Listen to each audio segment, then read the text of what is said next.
Hello, friends. A big welcome to you and a big welcome to Portugal. You're obviously here on this Portugal planner session because you're thinking of moving here. And it's a really good idea to take the time and really go through the planner and think about it, print it out. I mean, it's a free resource for you. In step one of moving to Portugal, we have to think about the plan and what is getting us here. So, welcome to Portugal and your new journey to plan your new life abroad. Now, I've lived here since 2017 and I'm happy with my life in Europe. I love the walkable towns, the beach, the river next to my home, being safe, and so much more.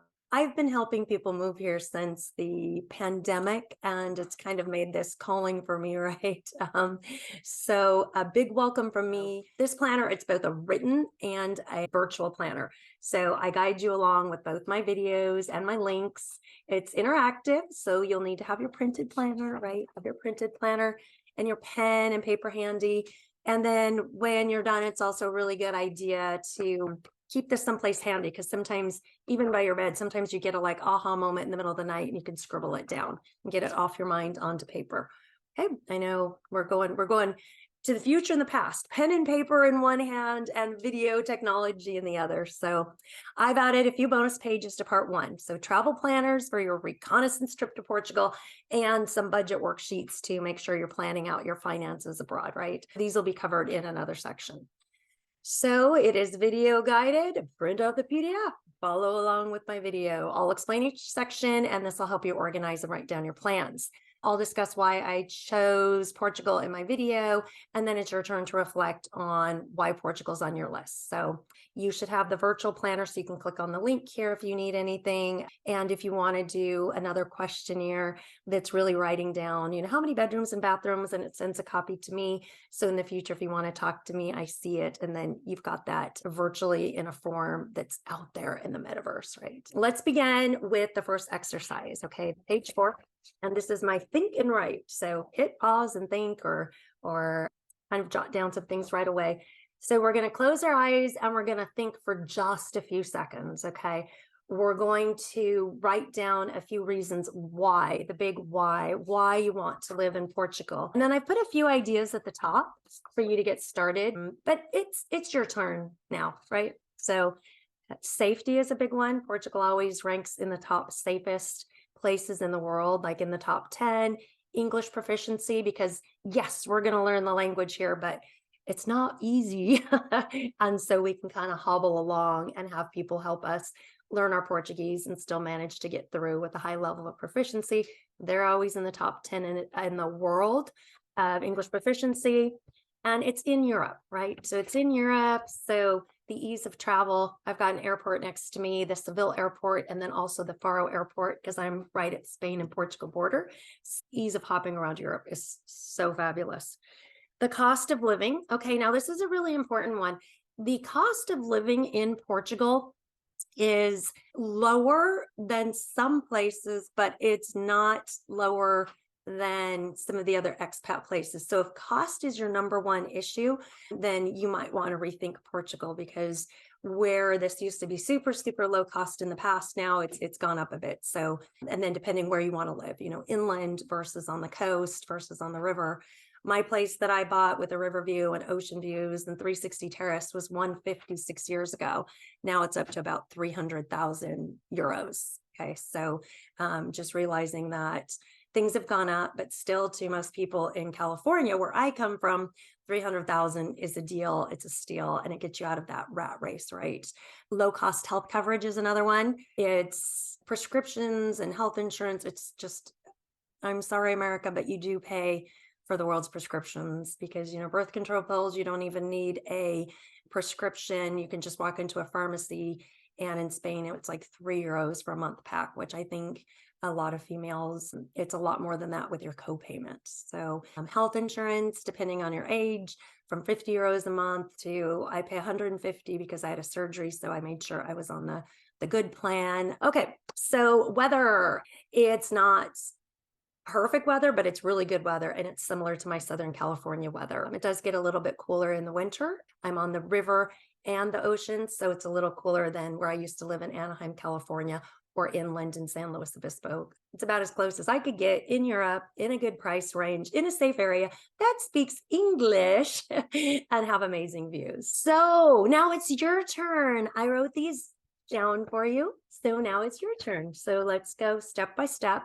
Go ahead and hit pause and turn me back on when you're ready for the next section.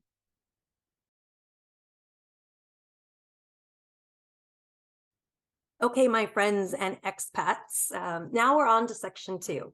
So section 2 is our how. Okay, great job on writing down some ideas for your why and making it to page 5. And now that you have some things written down on the why page, let's take a look at how you picture your life in Portugal. So close your eyes here again. This is the eyes closed experiment again. And just picture your life. Like just take a minute, maybe hit pause. And how do you really picture your life? You know, how do you see your life? Where? As long as, and also with who? Who do you see in your life? Is it family? Is it friends? Is it pets? Are you happy alone? Do you see yourself on the beach or in the countryside? What activities do you picture yourself doing? Are you an active person or a big city person or a small town person? Do you love historical and authentic towns, or do you like the new and modern, the shiny new ones? So now it's time to maybe hit pause and still picture, or go ahead and get writing on the journal page and the question pages which follow, okay? So the journal page is the page where you're gonna write how you picture your life. Like when you did this little exercise and closed your eyes, how did you really picture your life? What did you see? Were you on the beach, in the mountains? Like where were you and how busy was that town?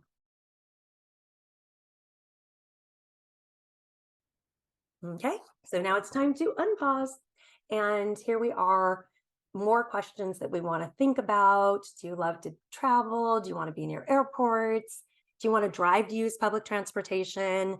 If you decide on getting a car, does it need to be in a garage? And how patient are you? You need patience in Portugal. They always say, pack your patience, because they're not go, go, go here, and getting some things done at any government office. It's the same as a government office in the United States. It's going to take longer, and you need to be patient or have somebody kind of help you and go with you.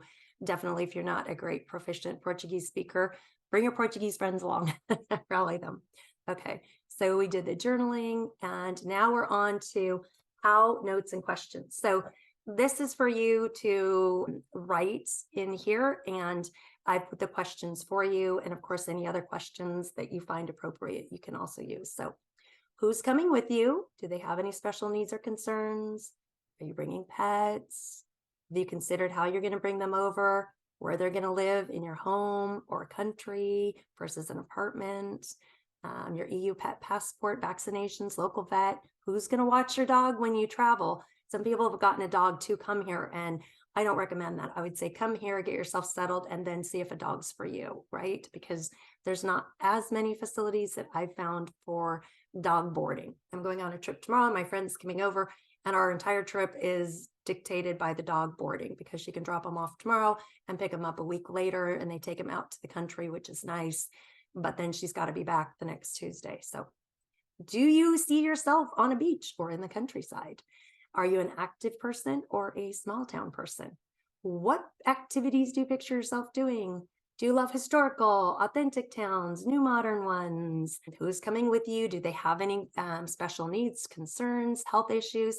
Because you have to think cities and towns that are more hilly, like Carvoaru, it's beautiful, but it's hills, hills, hills, and stairs, stairs, stairs. So if you have any mobility issues, it's going to be harder for you to get around those towns. Where I live in Vila Real de Santo Antonio, a lot of my friends did choose to live here because it was flat. And then, of course, the city square as well doesn't have any traffic. So you don't have to run to cross the street, and you don't have to worry about the fumes of the diesel cars. Some people do get sick by diesel, and for sitting in a cafe and the cars are driving around while you're eating, some people are not fans of that. Me personally, don't like diesel. No bueno.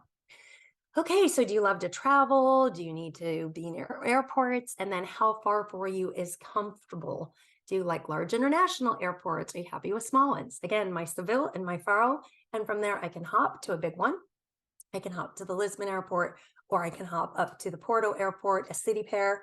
definitely watch my video on traveling around Portugal because I explain the city pairs. It's more expensive for me to fly from Faro to go to Lisbon, which is halfway between Porto and Faro, than it is for me to fly to Faro. I can go to Faro for like 10 or 20 euros when I buy an advance ticket.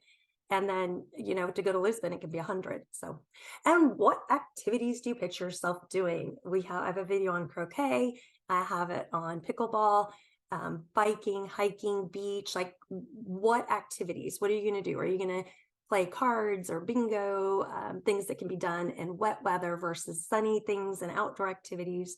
Do you have any fears or concerns? If you're afraid of the ocean, you might not want to live by the ocean. Okay, so let's take a minute and make sure you completely fill this out.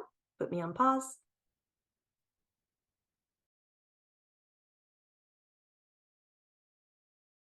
Okay, and now I am back with housing priorities. So what are your housing priorities? Go ahead and pull out this page. What is important to you? And then you're going to rank them what's important to you by 1 to 10. 1 to 10, what's the most important? You can do 1 to 20 if you add more. Clearly, you can have 2 1s, 2 2s. This is your sheet. Do what you want. Prioritize them ABC, 1, 2, 3, however you prefer it. So are you going to live in an apartment or a house? A lot of people say they want to live in a town like this and be in a house. Now realize there's not a lot of houses. There's going to be more apartments than houses. On the outskirts, way out past the bluffs, there'll be more houses. If you're going to be in a city center, there's not going to be as many houses, but they'll be kind of like townhouses or attached houses. So you're attached on both sides and you still can do your own entry level walk-in, because you need to consider, are you okay with the homeowners association, checking into an association before you buy, all that kind of fun stuff. How many bedrooms and bathrooms? Pretty basic, but you need to list it, like the absolute minimum you would take.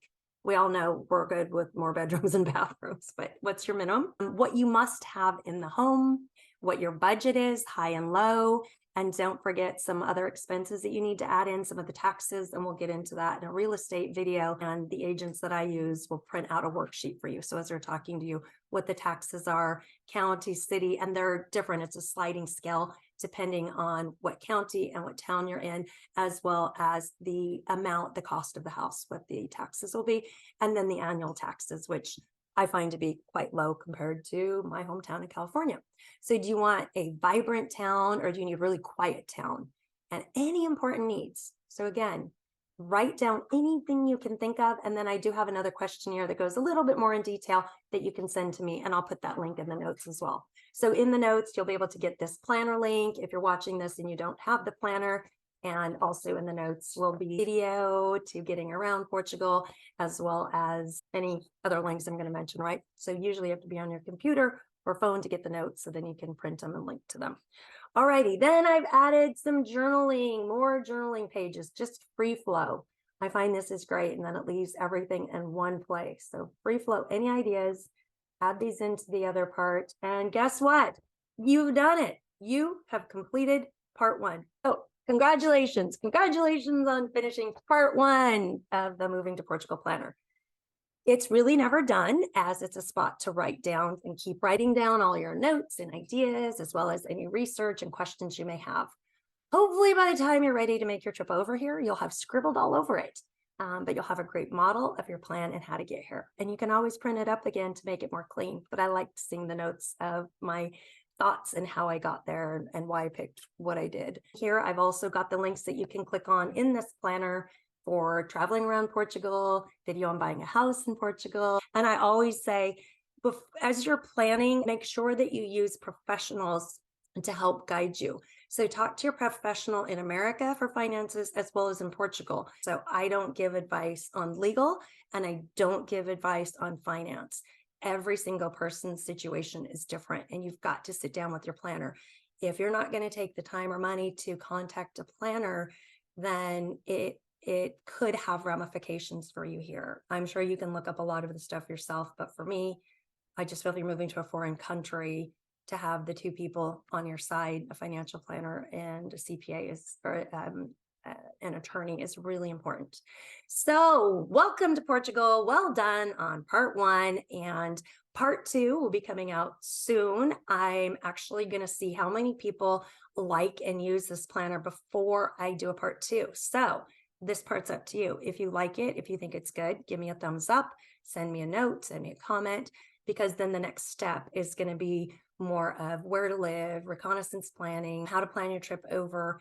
And then, of course, I already have ones on housing, so that will help you on buying and purchasing. From there, we'll cover most of the other topics we'll need to go through on moving to Portugal. So take care. Cheers. You've taken the first step in the journey and starting to envision your life here. And welcome to Portugal. And I always put at the end of my videos, don't forget to like and subscribe. I have a MailChimp that you can subscribe to in the notes. If you like this video, it is free for you. So say thank you. You can buy me a coffee. There's a link to that to buy me a coffee. If you want a personal consultation, I offer one-on-one consultations on Sundays, but I only take 3 people a week to limit any follow-up questions and any help they might need, but it's just a 1-hour consultation. And you can also link to my planner. And if you do the planner questionnaire housing planner, that will send a copy of that planner to me, as well as it sends you a copy and it sends you a little welcome and great job on getting it filled out. And if you're interested in a consultation, then you can hit reply to that consultation, please, in the top. So I prioritize your email because obviously we get a lot of emails. All righty, take care again and welcome to Portugal. Subscribe, like, follow. We'll see you here.